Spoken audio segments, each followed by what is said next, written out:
Hello my darling Fumi Nation, welcome back to my channel. For my new citizens that have acquired their passport, it's lovely to see you again and welcome to the last Sister to Sister of 2021. I saved this for the last because I wanted you to go into the new year and know that there will be always things out of your control and you should let it ride its course because it will come back to you in the very end. It does a full circle.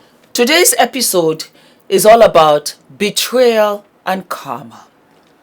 I would like to read for you a comment that one of my wonderful followers left for me when I had done an episode sometime in November, September, October, November. I had done a series of Sister to Sister episodes about relationships. I intend to do even more going forward in 2022. And this is what she said. Let me read it to you. I love you so very much.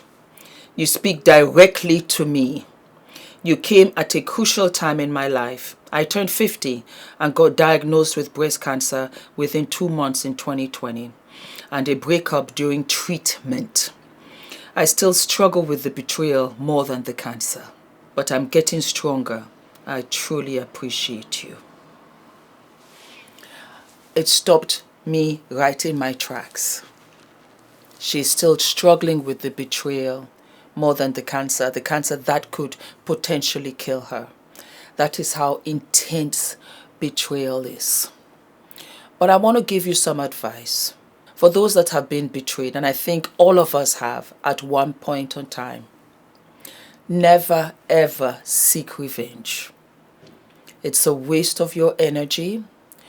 And when the time comes for payback or karma, it is 110% always better than what you could have ever done to them. It's a lesson. It's a lesson that is magnified, bigger than the crime that they did to you. It is extremely hurtful because betrayal comes from somebody who you love. It weakens you. There was a scene from one film, I forget exactly, where a warrior, he got prepared to fight. And they told him that he had to go into the forest. And when he goes into the forest, his enemy will be in front of him. And he should fight and be ready to kill or be killed.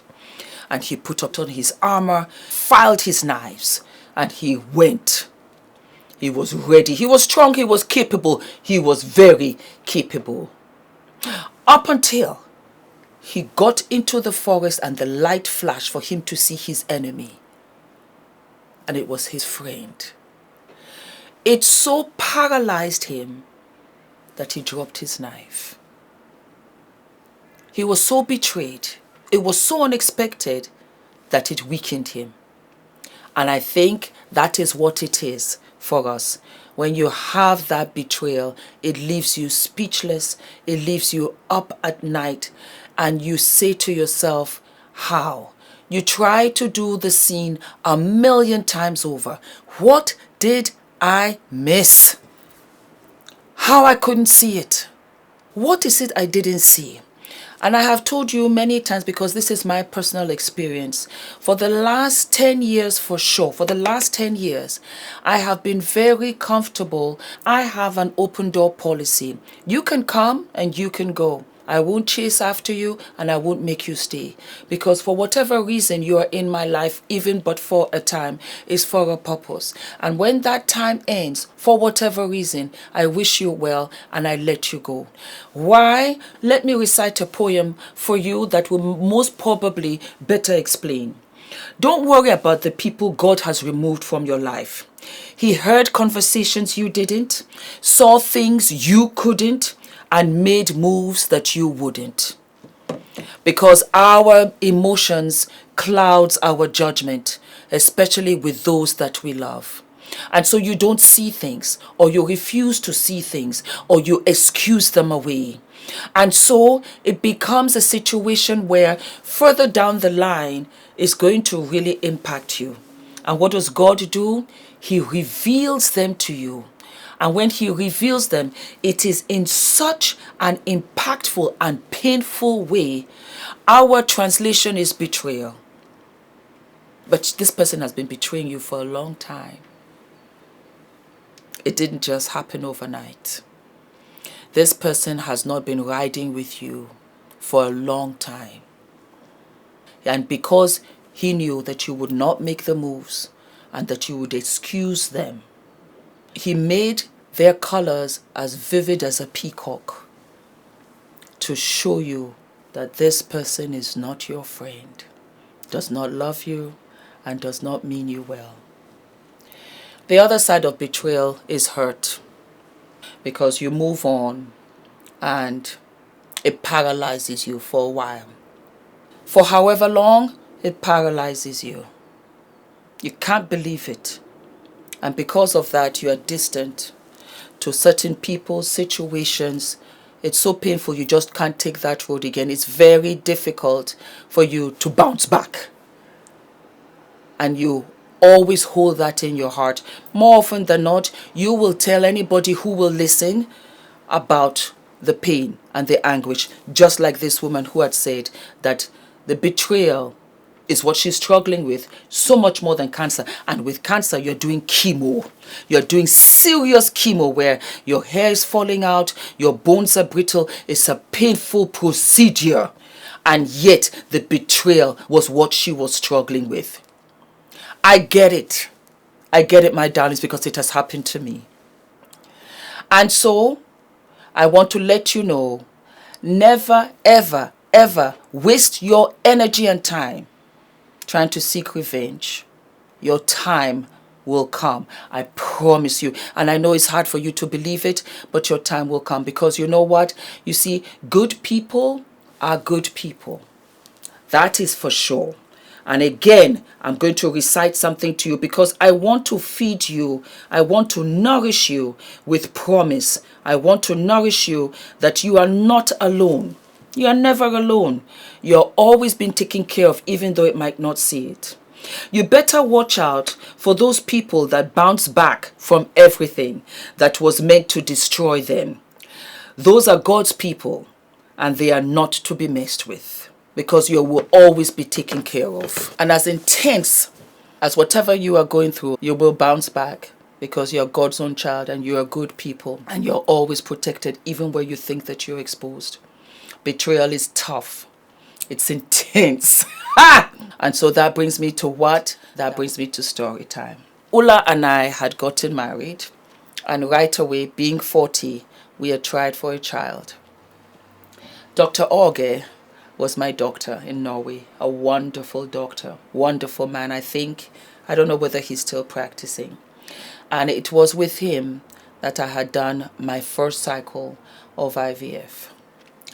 And I had a so-called friend, and friends, as a matter of fact, who knew that I was going through this procedure. IVF is a very grueling time. It's emotionally draining.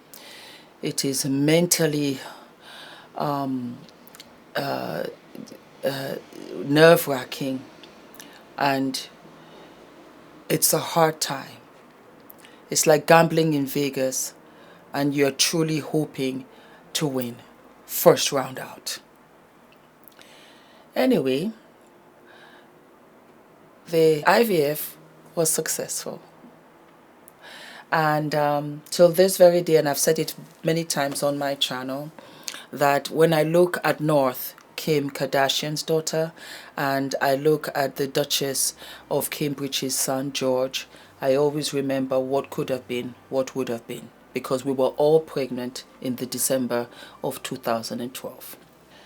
I went on with this pregnancy for 10 weeks. And we were just about to buy bras because my bust was becoming really full and my bras were tight. And when we got the positive test, I told everybody, because I was so naive. It was our first IVF, and I was so very naive. I had told my family, my friends, and we were envisioning what was to come, what was to be. May his beautiful soul rest in peace. Daddy Vold knew, and we had spent Christmas with him. And it was interesting because Ula was making breakfast for us one morning, and when he cracked the egg, 2 yolks came out, and we were like, oh my God, maybe it's twins. Oh my God, it's twins. He cracked another egg, 2 yolks came out, and it was a wonderful, wonderful, wonderful, wonderful time. Anyway, we went back to Dr. Orge on a Saturday, I'll never forget, and we found out there was no pregnancy. And it's so interesting that I can say it now so calmly, but I completely lost it. I completely became unhinged. It was the most heartbreaking, lowest depths of my time that I can ever imagine. We went on to do other rounds of IVF, but none of them were as painful in the loss like the first one. The first cut is the deepest, and that is a fact. I told my friends, and I was just so lost. I was mourning. I truly was mourning, and I had to pick myself up and continue going to the doctors, because I was, as I said, this was our first time. When you are pregnant, as the HCG levels rise, that is a direct indication that the pregnancy is doing well. Once these numbers no longer multiply as they should, it's a direct indication that the pregnancy is no more. The HCG levels now have to come down, and over time, 3-4 weeks, before they come down to less than 5. I know, it's complex. I'm going to talk about all of this in my journey. So I was still taking the pregnancy test, and I was like, but all I see shows positive. That was how much in denial and shock that I was in. Now, there was a friend of mine who was behaving rather odd at the time. And we were making plans to relocate to London, because this all happened in Norway. And she was very odd, but because I was so overwhelmed with what I was going through, I didn't pay too much attention to it. I just thought perhaps something was going on, with her.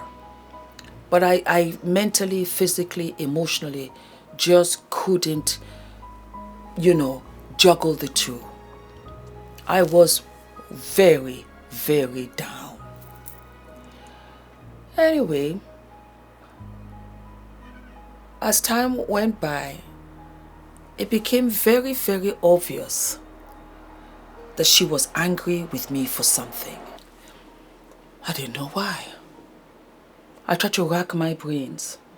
I even went on to think perhaps because I had closed off, which I had, because of my miscarriage, that perhaps she was upset. Maybe she felt that I had excluded her or something. I just really didn't know. I really didn't know.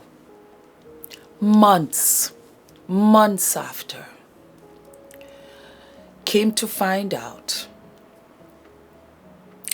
which she sent in an email addressed to me and Ula. I can only laugh now. To say that I was never pregnant, that I had faked the pregnancy and I was lying to Ula.